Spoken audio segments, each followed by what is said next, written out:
පෞද්ගලික වෛද්‍ය මධ්‍යස්ථාන. එහෙම නැත්නම් මෙඩිකල් සෙන්ටර් කියලා කියනවා. මේවෙන් ඕගොල්ලෝ බේත් තරම් තියෙනවා නම් අනිවාර්යෙන් මේක ඕගොල්ලෝ බලන්න ඕනේ. මෙහිදී මම කියනවා මේවැ තියෙන ප්‍රධාන ප්‍රශ්න කීපයක්.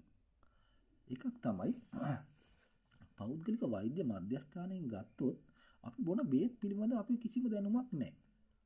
අපිට බේත් දෙන කවරේ අපි බොන බේත් මොනවද කියලා ලියලා නැහැ. ඒවල අපි දැනගන්න ඕනේ ප්‍රධානම දේ තමයි අපි දැනගන්න ඕනේ අපි බොන බේත් මොනවද කියලා. බීම බෝතලයක් අපි කඩෙන් ගත්තොත් බීම බෝතලේ සීනි අඩුද වැඩිද කියලා ගහලා තියෙන්න ඕනේ කියලා කියනවා. ඒවල අපි බීම බෝතල ගහලා තියෙනවා. රවුමක් ගහලා තියෙනවා කොළ පාට රතු පාට වගේ රවුමක් ගහලා තියෙනවා. ඒතර අපි බොන බේත් ගැන අපි දන්නේ. මේක අනිවාර්යෙන් අපි දැනගන්න ඕනේ දෙයක්. අනිත් එක තමයි වෛද්‍ය මධ්‍යස්ථාන වල බේත් දෙන්න ඉන්න කට්ටියට සුදුසුකම් තියනවද කියලා බලන්න ඕනේ. වෛද්‍යවරයා බේත් තුන්ව ලියලා දෙනවා. ඊට පස්සේ ඉතා කුඩා ගෑනු ළමෙක් හරි පිරිමි ළමෙක් හරි මේ බේත් ටික දෙනවා.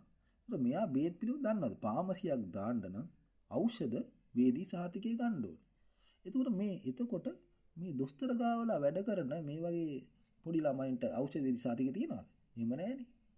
ඒක ප්‍රධාන වරදක්. අනිත් එක තමයි සමහර වෛද්‍ය මධ්‍යස්ථානට අපි බේත් ගන්න ගියා කියන්නකො සෙමට. ඒතකොට සාමාන්‍යයෙන් දෙන බේත් මොනවද? මේ පැරසිටමෝල් දෙනවා. සැල්බිටමෝල් දෙනවා. පිරිටන් දෙනවා. සී විටමින් දෙනවා. මේ වගේ බේත් දෙනවා. තව ඊට පස්සේ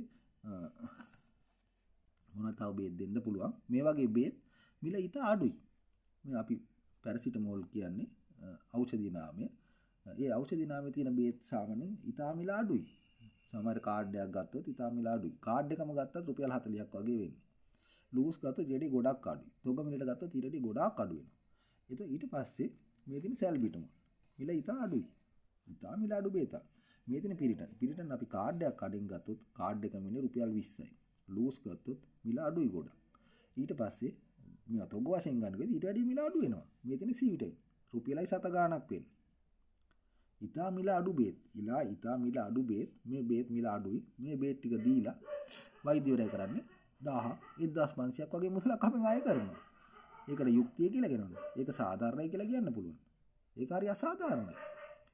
අපි හිතමු කුලී වැඩ කරන මිනිස්සෙක් දවසට 2000ක් 2500ක් හොයනා කියන්නකෝ.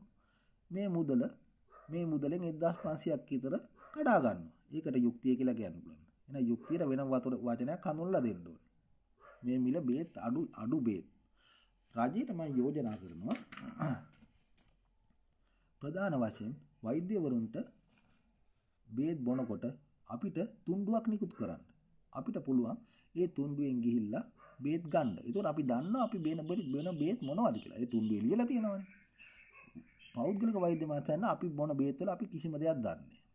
ඊට පස්සේ තුන්ඩුවක් ලියලා දුන්නාට පස්සේ අපිට පුළුවන් ෆාමසියෙන් ගන්න. එහෙම නැත්නම් මේ වෛද්‍යවරයාට පුළුවන් ෆාමසියක් දාගන්න. ඒකට අපිට පුළුවන් ඒ ෆාමසියෙන් ගන්න හරි වෙන ෆාමසියෙන් ගන්න හරි.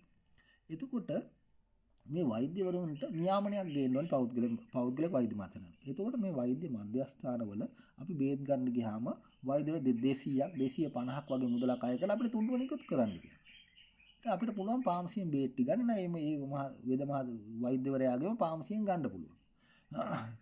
ඊට පස්සේ රජෙන් මම තව යෝජනාවක් කරනවා. මොකද යෝජනාව? OPD කියන එක රැ වෙනකන් තියන්න. උදේ 8ට පටන් ගන්න. සාමාන්‍ය 3ට ඉවර වෙන රජ රෝහලක OPD එක ඉවර වෙනවා. එතකොට අපි හිතමු මේ රටේ ඉන්නේ ගොඩක් දුප්පත් මිනිස්සු. මම මේ දුප්පත් මිනිස්සු වෙනුවෙන් කතා කරන්නේ. මේ දුප්පත් මිනිස්සුන්ට කුලියක් මඩියක් කරගන්න බැරි වෙනවා. උදේ ඉස්පිරිතාලට ගියොත් හවස අපිට කුලියක් කරගන්න බෑ. කුලියක් කරන මිනිස්සුෙකුට. ඒකට රැ වෙනකන් තිබ්බොත් මේ රස්සාව කරලා මේ මිනිහයාට අපි තුන් රැ 10 වෙනකන් තිබ්බා කියලා. ඒකට මේ මිනිහයාට 6 විතර වෙනකන් වැඩ කරලා ඉවර වෙලා හවස ගිහිල්ලා බේත් ටික අරන් එහෙම ගෙදර යන්න පුළුවන්. ඒක මේ මිනිහයාට සහනයක් වෙනවා. ඒතර මේ දුප්පත් මිනිස්සුන්ට මේක ඒකයි දුප්පත් මිනිස්සු යන්නේ. OPD එකට ගියාට පස්සේ මේ මිනිහ එදා වේල හොයාගන්න බැරි වෙනවා. එතකොට මේ මිනිස්සු රස්සාව කරලා යනවා පෞද්ගලික වෛද්‍ය මධ්‍යස්ථානට. වෛද්‍ය මධ්‍යස්ථානට ගියාට පස්සේ වෛද්‍යවරු ඉන්නවා බලාගෙන බෙල්ල කන්න. ඉතා අධික මුදලක් අය කරනවා. ඒක හරි අසාධාරණයි. මේවා නියාමනයක් වෙන්න ඕනේ. මම මේ රජයට ඡන්දය දුන්න කෙනෙක් කතා කරන්නේ. මේ රජය ක්ලීන් ශ්‍රී ලංකා කියලා මේ වගේ දේවල් කරන්න ඕනේ. ක්ලීන් ශ්‍රී ලංකා යටතේ සමාජ සහ රාජ්‍ය යාන්ත්‍රණය නියාමනය කිරීමක් තමයි අපි බලාපොරොත්තු වෙන්නේ. නැත්තම් මේ ස්ටේෂමක තීන්ත ගන්න එකවත් ඒක නෙමෙයි. මේ රජයට ගොඩාක් දේවල් තියෙනවා කරන්න. අපි මේවා අපි රජයෙන් බලාපොරොත්තු වුණා. එතකොට මම තව යෝජනාවක් කරනවා මේවා නියාමනය කරන්න. ජනාධිපතිතුමා මම කැමතියි ඔබතුමාට අවුරුදු 20ක් 25ක් ගියාට පස්සේ ඔබතුමාට ශ්‍රී ලංකාවේ ලී ක්වාන් යූ කියලා නාමයක් ගොඩනගෙනවා. ඒකට වැඩ කරන්න ඕනේ. ගොඩාක් දේවල් කරන්න තියෙනවා. අපි මීට වැඩිය ගොඩාක් වෙනසක් බලාපොරොත්තු වුණා.